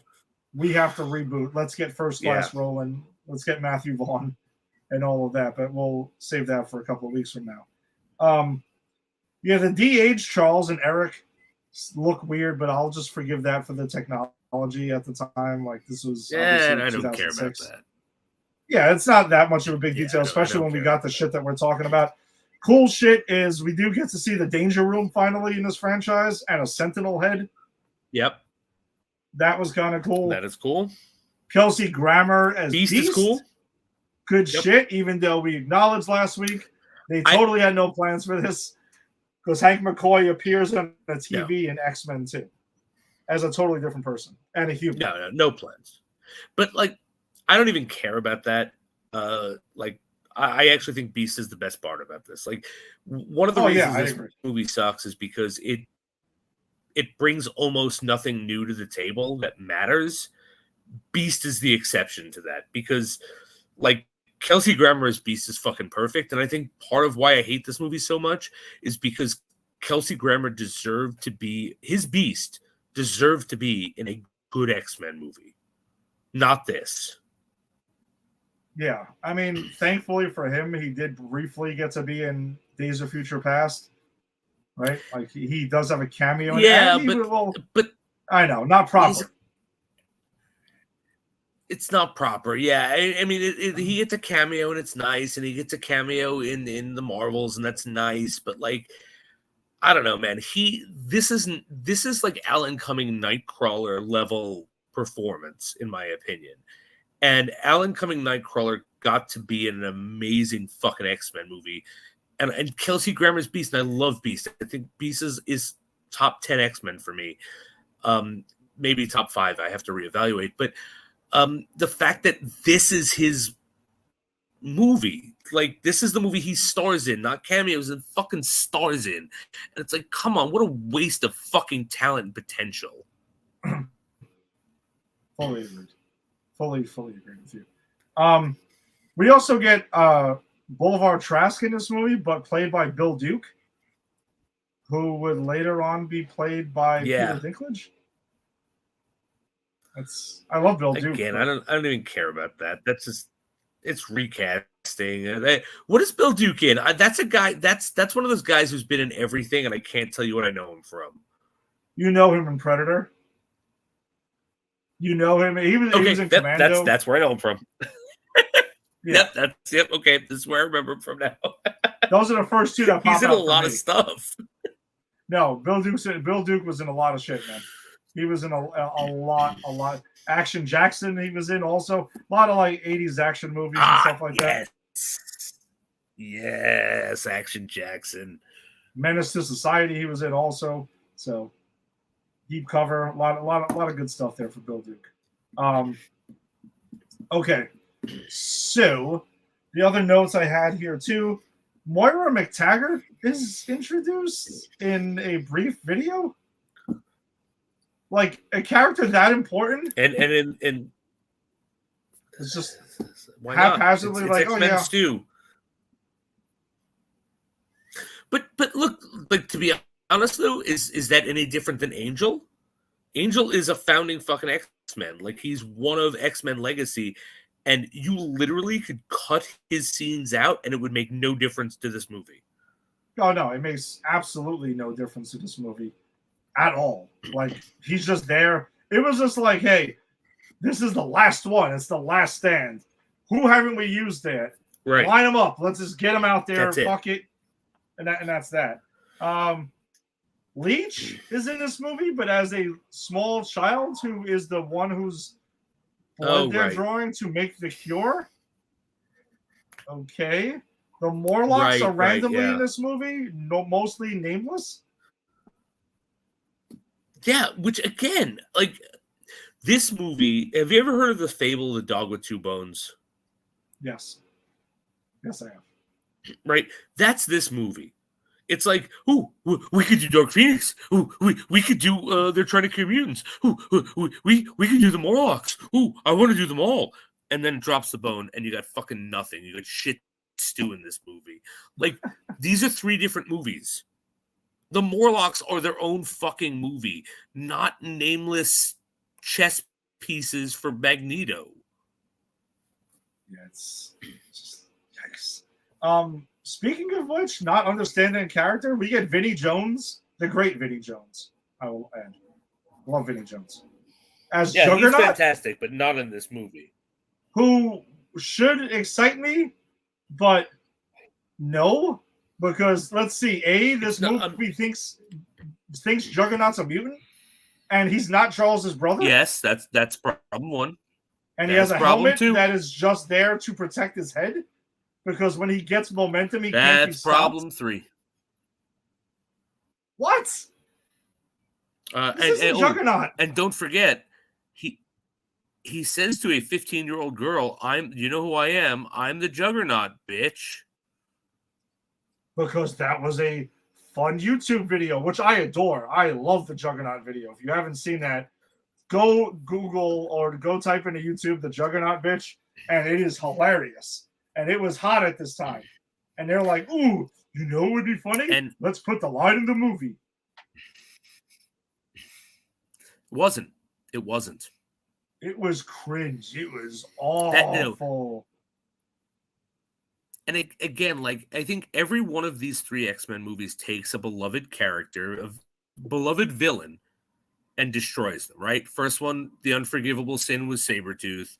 Second one, it was a forgivable sin. It was Lady Deathstrike. Those 2 movies were good outside of those issues. This movie sucks, but they're still mangling the Juggernaut. So it's like, okay, so you're gonna shit over all the X-Men stuff here, and you're still gonna give me a horrible Juggernaut? Yeah, it's bad. Multiple Man is in this movie, I guess, because he has to be. Oh yeah, nothing. I guess really. Let's see. We get a semi-brief but kind of cool Pyro versus Iceman fight, because Iceman kind of looks like Iceman for 2 seconds. Sort of, I guess. Yeah. Positive. I don't know. There isn't a lot of them. Actually, I like Pyro in this movie. I think Pyro is underused. I do like him in this movie. I like his anger. I like the fact that when they recruit Jean Grey, he's like, she's one of them, and Magneto's like, oh, he used to be too. And so he gets almost nothing to do in this movie, but I like him in it. Yeah, I know. I don't have any issues with him per se, but I'm just going through my notes of a couple of positives. But then Rogue is in this scene for... This is one thing I wanted to discuss here. So another thing that really doesn't work for me in this movie is and I don't know if it is or it isn't, and that's what's confusing. I wanted to see what your take was. Did you get the feeling there was some bizarre, poorly written, weird love triangle between Rogue, Kitty Pryde, and Iceman? It seems like they kind of allude to it, but don't fully commit to it. Okay. Like, yeah, because Rogue, like that's the whole thing. Rogue wants to go get her powers taken away because her and Bobby together and can't touch, and Bobby's kind of been flirting with Shadowcat because he can touch her. I guess, but is he actually flirting with her or not? Is he just being nice? I mean, I don't know. It's hard for me to tell. I think she's digging Iceman, right? She gives him the look when they do the skating thing. Yeah, but I don't know. It's so weird. Well, I think the problem is, Ed, is we could do this love triangle too. We don't have enough going on in this. That's the problem. Is it's not fleshed out. You know what this movie should be? Can I tell you what I think this movie should have been? This X-Men movie, the half-ass. Take out Jean Grey. No. If to make this work, take out that fucking Dark Phoenix shit because it doesn't work.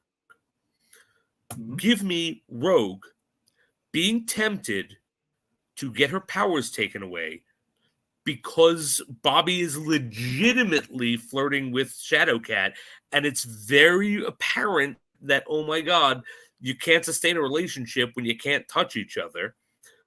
That's why long distance relationships normally don't work. And then in the interim of doing that, Magneto recruits her. Because then we get to see Dark Rogue. Then we get to see a callback of the first movie where Magneto needs her and she doesn't want to do it. And now it's like, well, wait a minute. I need to explore who I am. Like, let Rogue go dark and actually just focus on that. I think that would have been a much... Oh, and take the Morlocks out. And Angel. But I think, like, if you focused on something like and that... the Juggernaut. You could have had something, but... Yeah, fuck the Juggernaut. But they don't... They try to do so much. Again, they try to do 6 different runs in this one movie, and they get nothing. Yeah, it's just... This movie, like, has massive aspirations, but yet fails on every single front. Like, right now, I think when we're done with this run, we'll rank all the X-Men movies. But boy, this is definitely by far. I mean, of the 3 we've covered, and we'll just go by what we've rewatched. I mean, it's not even fucking close. And I have my criticisms of the first 2, but like I still like them. I still think they're quality. This is just total garbage, man. Like, it's rough. I even kind of got the feeling even Hugh Jackman seems kind of checked out in this movie. Like, he just... And I love him as Wolverine, but... And I think it's more the writing. Maybe it's not necessarily him. Like, he was actually checking out, but I feel like Logan doesn't even want to be in this movie. Like, he's just like, this is stupid. No. What am I doing here? No, I agree. Good. I'm glad that wasn't just me. I agree. I think a lot of them don't want to be. No, I to be honest, I think a lot of them don't want to be. Like, even Ian McKellen. I think Ian McKellen's great. He's a great actor. I think if you gave him the back of a cereal box, he'd fucking find a way to enrapture you in his acting ability to read it. But even he, I think at times is like, it's in the script, you know? Yeah, I feel like they read this and they're just like, this is terrible. Let's just get paid and get the fuck out of here, man. Like, let's go. Yeah. And everyone in this, like Hugh Jackman, Ian McKellen, even at times, Patrick Stewart. I mean, Rebecca Romaine barely is in this movie. Neither is Anna Paquin. She's barely in this movie. A lot of people just hardly in this movie at all. And that's the thing. It's because they want all of these people, and so they give no one has anything to do. Like, how much more interesting would this movie have been if it was Rogue dealing with the fact that she either should get rid of her powers or give up the X-Men because she can never live the life she's trying to live there. That's a fucking movie. Yeah. Having her, like, be in it for 10 minutes, like, Bobby, you like Shadowcat? I'm going to go to get my powers removed. Oh, Pyro's going to firebomb it. Now you're not going to see me for a while. It's like, it's just, oh man, it's just so bad. This movie is wasted potential. It is, if you looked up wasted potential in the dictionary, it should have X-Men 3 next to it. It doesn't, but it should. X-Men 3, The Wasted Potential. Yes. Sorry, my pups are in here saying hello. They came back from their walk. All right, so then the last thing we get here is, after Logan kills Jean, as she's asking for him to kind of kill her already to like free her. That's it. Just stabbing, done. Like, you see a bunch of memorials for basically everyone who's died in this movie and basically is out of this franchise, at least you would believe. And then the last scene is it's just so weird. And then Eric is there playing chess by himself, which seems like it'd be like a sad scene here. But then he tries to move the metal chess piece, and it moves a little bit. And so, was the cure temporary? Did it not take? What happened? Like why? I guess and that then, was supposed to be explained in X-Men 4, the quest for more money. And we actually got a post-credit scene here where we do find out Charles, I guess, put himself into his consciousness into another human body of a guy in a dying bed, and Moira McTaggart's there. These are things that are never acknowledged ever again in this franchise, ever. For the better. Why would they it's be? Weird, but why for would the better. They be? Yeah. Whew. And the thing is, you know what I think was happening in that scene? I think that was there, and I thought this when I saw the movie in the theaters back in the day. That was their half-assed attempt to set up Onslaught. Yeah, maybe. I don't know. It's just it's so bizarre. I've disliked this movie for a long time. I really can't stand it now. Like this is actually worse than I remember. No, it's bad. It's really bad. It's bad. And again, I think what makes it so bad is the wasted potential, because they could have had something here. They like, the actors are great, right? Mm-hmm. Fucking Kelsey Grammer's Beast is the best part of this movie. Ian McKellen is always fantastic. Patrick Stewart, like, you have all of these actors and characters. Like, you didn't have to kill Scott. You could have sidelined him. Yeah, and like brought they did in the like other two Havoc movies, or someone. basically. I don't know.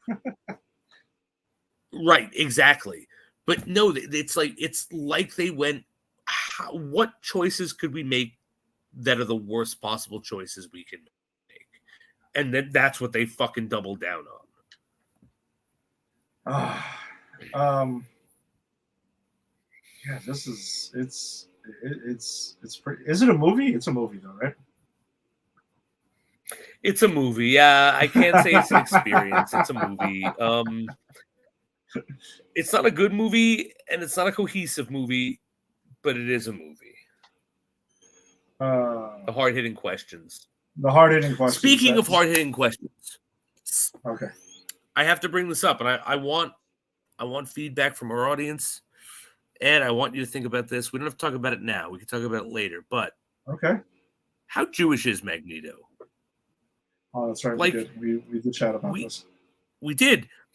Nightcrawler, very, very Christian, right? Very Catholic. It's very part of who he is.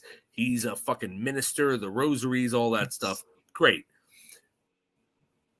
Will Magneto not go and fight for mutant kind on the Sabbath? Does he have Seder dinner with the Brotherhood of Evil Mutants? I don't know. This is kind of, these are interesting questions. I mean, I don't know if they ever state if any of these battles take place on Saturdays or not. I don't know. I don't know. And if how orthodox is he? And if he's super orthodox, where like he can't handle technology after a certain time, does using his powers count? I don't know. I don't even know who we go to find these things. I don't know.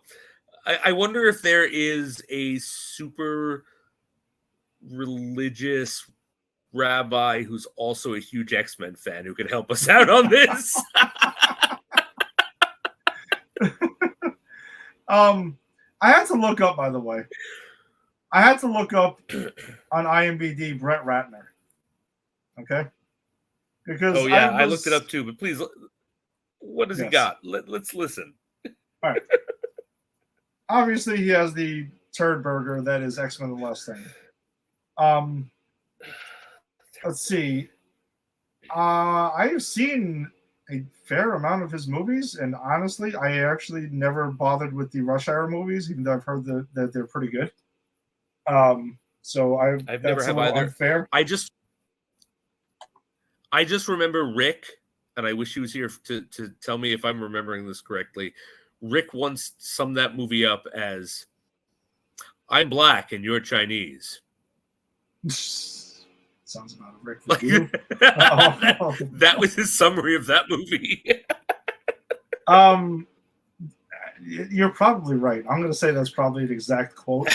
All right, that's true. He did direct Red Dragon, which I do love that movie. Okay. Okay. All right. I've seen it. I don't remember it, so I can't say one way or the other. It is definitely one of the stronger Hannibal Lecter films. I in my opinion, it's a Silence of the Lambs. Okay, that's Ralph Fiennes, right? Yeah, Ralph Fiennes is in that. Ed Norton is in that as well. Red Dragon's highly underrated. Okay, yes, that's probably Brett Ratner's best movie, if I'm going to be honest. Then, yeah, and I will say, in fairness, I have not seen the Rush Hour films, and I know that they're wildly popular. So maybe they're good, maybe they're not. Yeah. I'll leave that alone. I did see his Hercules starring The Rock, which I didn't hate. I don't remember hating that movie, but I also remember not being that great either. So it's we'll just say it's mediocre, kind of like his Tower Heist movie with Ben Stiller and Eddie Murphy. I remember it being like, it had some laughs, and Grogan and I have also been jonesing for the Eddie Murphy comeback for many, many years. So every time he dropped a movie at one point, and it was rare, we were hoping this was going to be it. And Tower Heist wasn't quite it. Which kind of also I could see, man, right? Could have been. It could have been. And I like Ben Stiller a lot could too. Have been. And also I know he was attached to direct the 4th Beverly Hills Cop movie and did not direct Axel F, which comes out in about 2 months. So, but I was excited when he was attached to it because I know Brett Ratner had this like affinity for Eddie Murphy. He really wanted to be there. He wanted to do a movie with him, but that kind of just fell apart and found a new director at some point. So he directed a couple of Mariah Carey videos, I guess. Okay. Yeah, he did some music videos. Did he do Fantasy with ODB? Fortunately, he did not. Darn it. Unfortunately, he did not. Yes, that would have been a feather in his cap as well. Let's see. I mean, just getting to meet the ODB is a feather in anyone's cap. It's true. I mean, maybe he did indirectly. I don't see anything. He really did a lot of Mariah Carey videos here. So I guess they have a good working relationship here. Oh, wait a second. No, he did meet ODB. Never mind. He directed the Triumph. He did the Wu-Tang Clan Triumph, the video for that. So obviously, if he directed that, he met ODB. All right, that's fair. You know what? I'm not going to shit talk him now, except for this movie, because he met the ODB. Yeah, tons of Mariah Carey in here. Let's see. There's a lot. He also directed one of the segments in movie 43, which is fucking one of the worst comedy movies I've ever seen in my entire life. Did you ever see that? I actually have.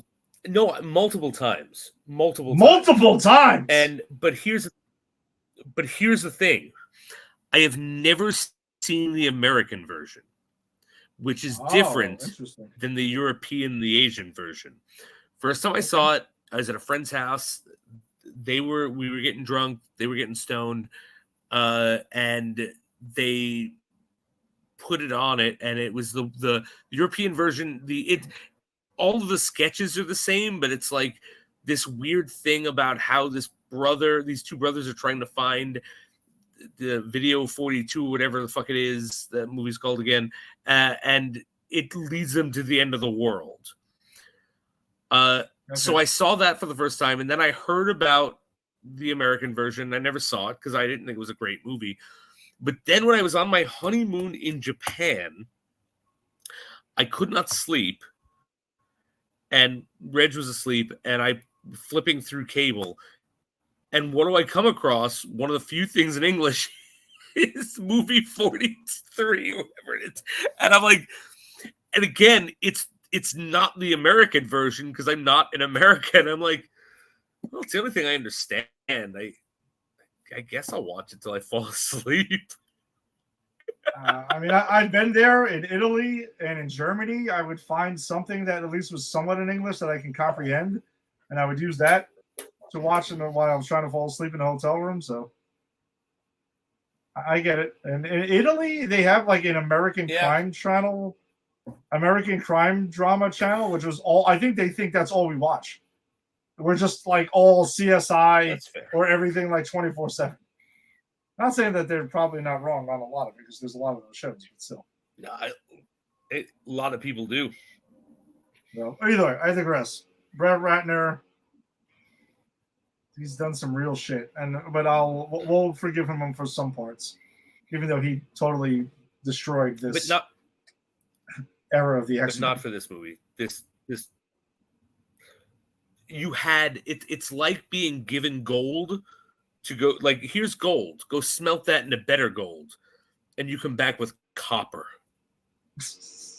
Where the gold go, Brett? Where'd the gold go? Any final thoughts on X-Men: The Last Stand then before we wrap this up? We shit on Brett Ratner. We shit on this movie. No, I just so we have Logan next. That's the next one, Logan. Yeah. Origins. Okay. I thought you meant you were trying to be funny here. Like, no, let's just skip to Logan and just keep this movie. No, I would not skip to Logan. I would skip. If I was skipping, we go to X-Men First Class next. But go ahead. No, next is X-Men Origins Wolverine. When the studio attempted to launch the X-Men Origins series of films, which lasted one film. Which could have been good. That's the fucking... We'll talk about it next week. But that... As much as I hate soulless cash grabs and like, hey, let's go into this, all this, the history of this, X-Men Origins was a perfect idea because so many of them have had adventures before they got to the X-Men. And unfortunately, we'll save it for next week because that's a whole nother thing. Yeah, that's it. All right. Well, thanks for joining us as always. If you joined us on the Facebook live stream, join Granny's PhD's Facebook group. So that's where we share a bunch of cool trailers and stories and stuff like that we don't get to talk about on the podcast. So check us out there. Check out Pop Culture Pros and popculturepros.com because that's who we are presented by. YouTube, subscribe to Pop Culture Pros and check us out on X, which is Twitter. You can follow at Pop Culture Pros as well, or wherever you found your audio-only podcast. Check us out there, Pop Culture Pros. Jason and I will be back next week. As we had mentioned, the also infamous X-Men Origins Wolverine we'll be covering next week. And we'll see if we do pepper anything out because show-wise, we're kind of... X-Men 97 is unfortunately over, so we'll discuss. Oh, yeah, right? We're done. We are done. It is sad. All right. So, see you next week. Peace.